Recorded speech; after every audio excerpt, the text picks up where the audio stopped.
Hello, YouTube Pipers. Double O Pipe here, aka Rick. I'm coming back with I think this is my third Codger Challenge run. The Rossi Rubino Antico is the one I'm using today.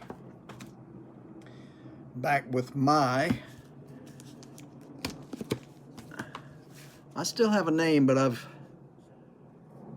got to figure out how to present it. And besides, it's only the 13th. Got plenty of time, for goodness sakes. Everybody's rush, rush, rush, you know? The whole thing about a pipe is there's no rush about it. Look at that stick. Where are you?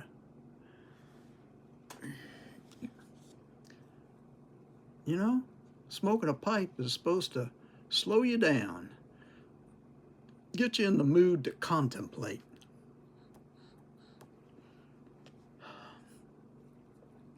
And there you are rushing me to give you my name of my mixture. Well, right now it's none ya. None your business until I present it officially. Okay. And I have a beverage.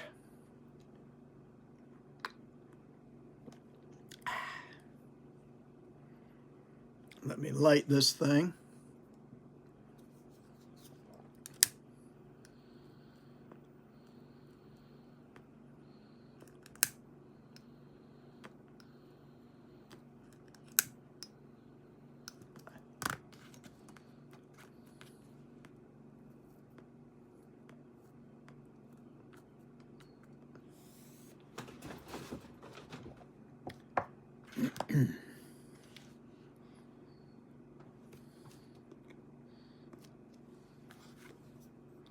Well, let me light this thing.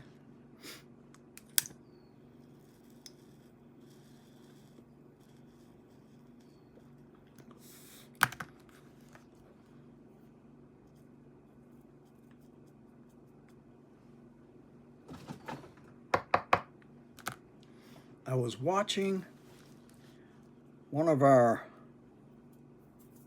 Briar brethren, as we're known in some quarters,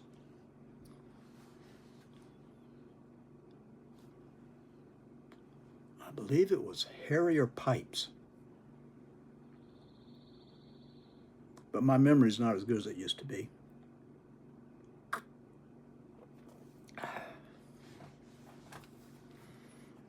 And he has a website, and I went on his website and I found a pipe. It was a picture of a pipe that I just fell in love with.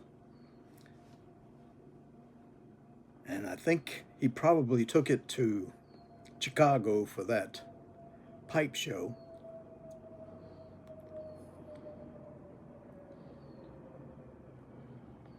But I plan on getting in touch with him to see if possibly that pipe is still available or if he will make another one like it, because it just caught my eye and I couldn't look away. I know you've had that same feeling yourself at times.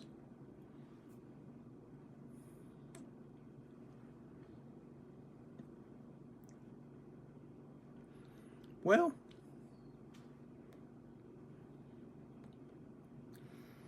all those tobaccos blended together, shaken, not stirred, make a mild smoke. I'm going to have to send some to Paladin Piper so he can tell me what he tastes. Because right now, you know, I'm just tasting like blackberry, tomato, mayonnaise, hay. I don't have a clue. I just know that it's a mild smoke and it's enjoyable.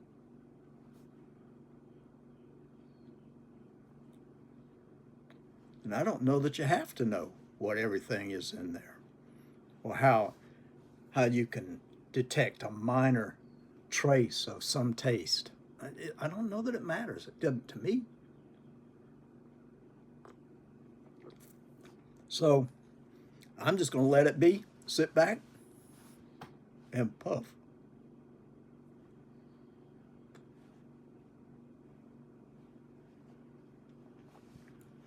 Today is Easter, if I'm not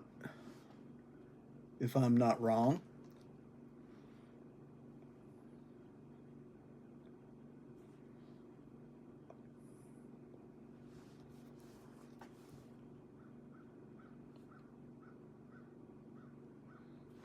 Just a sec.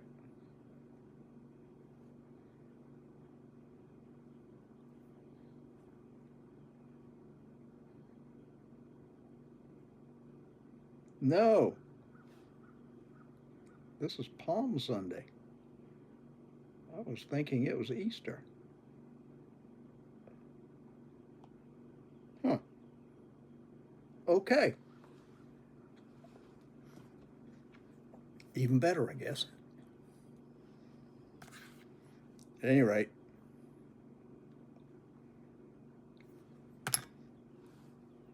when we lived next door to my cousin Hayne, and when we first moved there, I remember my mother taking me out to a little patch of ground, dry and sandy, and she had a packet of seeds for flowers, and she had me not dig it up because I was too little to do that, but just to loosen the soil up, and gave me seeds to punch into the ground. And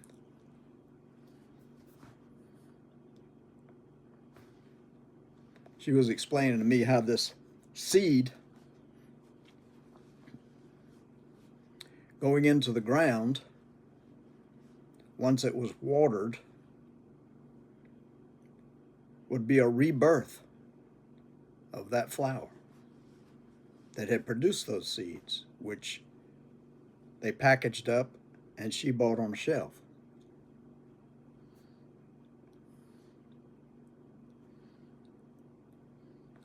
And then she explained to me about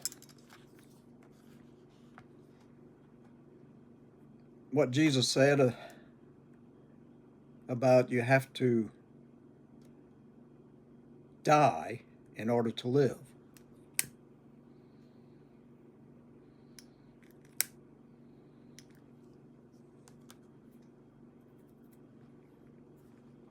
I don't know if I was old enough to understand it then.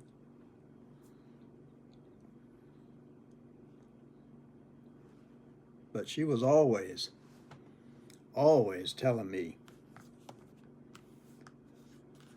about stories in the Bible and things that Jesus said.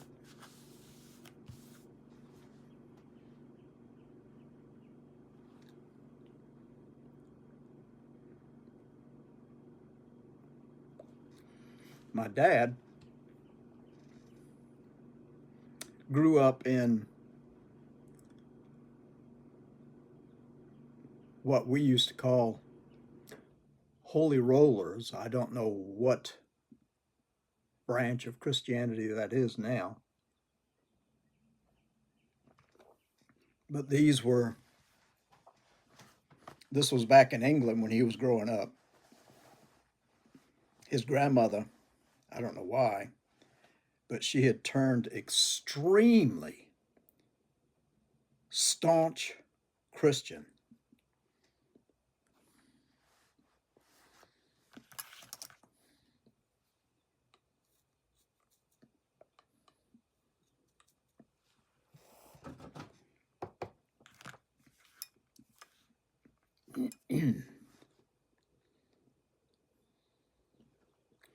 Meaning you didn't go to movies, you didn't do this, you didn't do that. There were more don'ts than do's in his religion when he was growing up.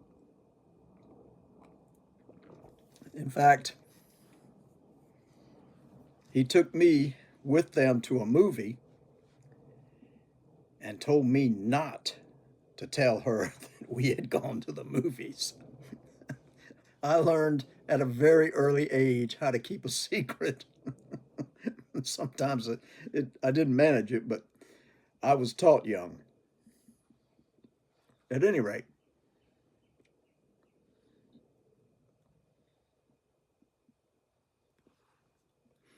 I never understood what his church upbringing was until his parents came over to visit.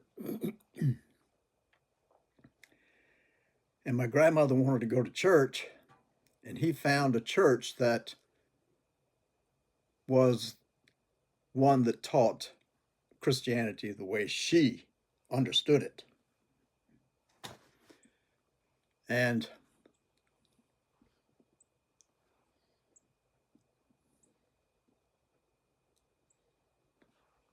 he took us all to this church.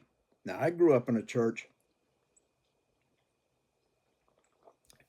very quiet, very reverent, selected hymns,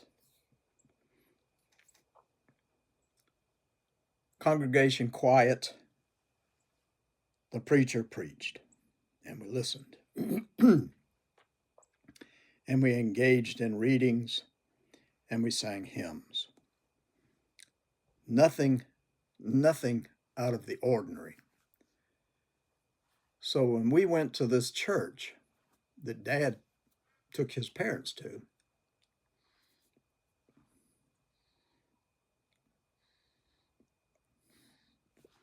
it was a shock to the nervous system.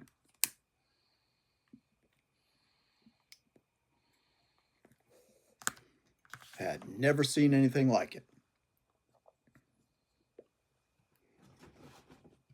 Men jumping up, speaking in tongues, somebody rolling in the aisles in a frenzy. It was jarring to my understanding of what church was to be. And to my mother, it was oh so jarring. But that was what he grew up with, and it was something that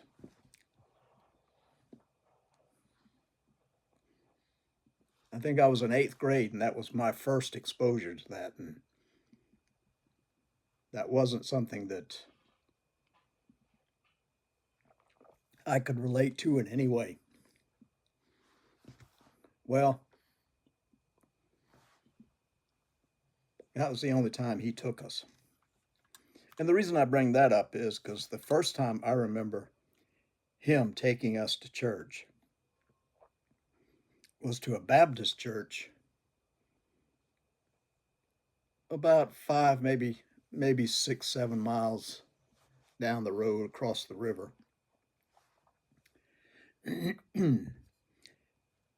was when Savannah Highway was a 2-lane blacktop. This was a long time ago. And it was the Ashley River Baptist Church, I believe. And that was the only time Dad ever took us to church.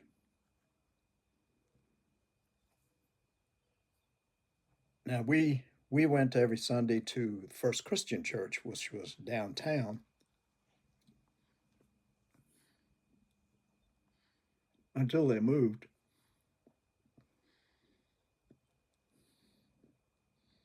Out into a suburb.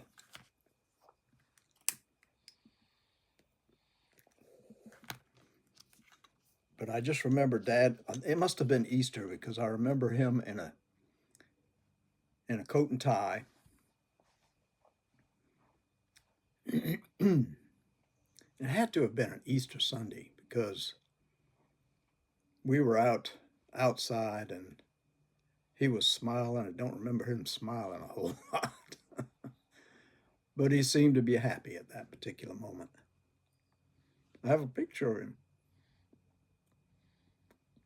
on my bicycle. I couldn't have been more than, 5, possibly 6, but I think I was 5.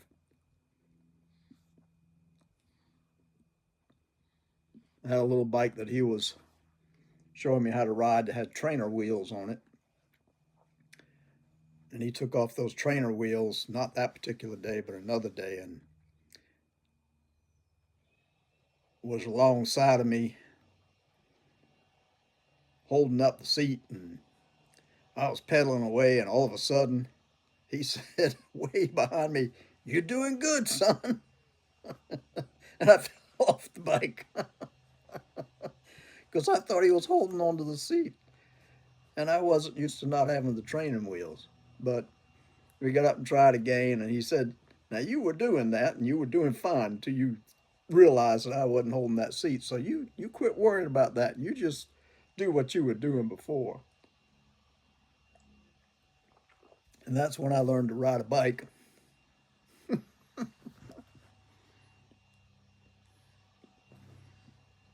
He said the same thing happened when I learned how to walk,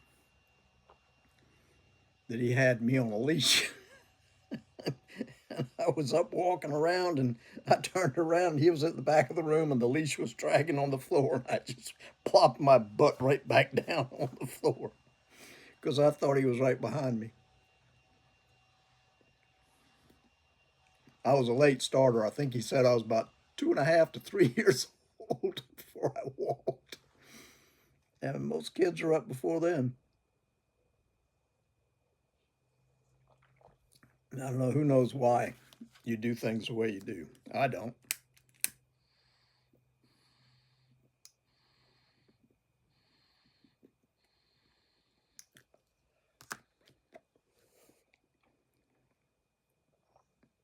But today would have been his birthday if he was still around. He would have been 107 today. And he's missed. He's definitely missed.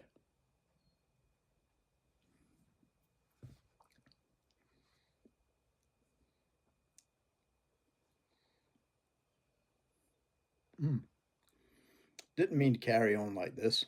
Anyway, Codger's Challenge, video number 3. Rossi Rubino Attico Antico.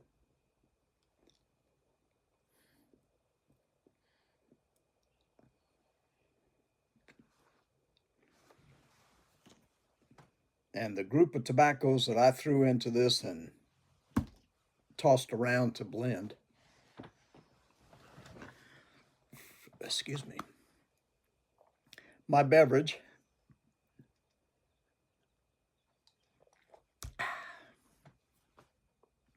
Thanks for dropping by. Take care of yourselves. Till the next time, God bless you. Bye-bye.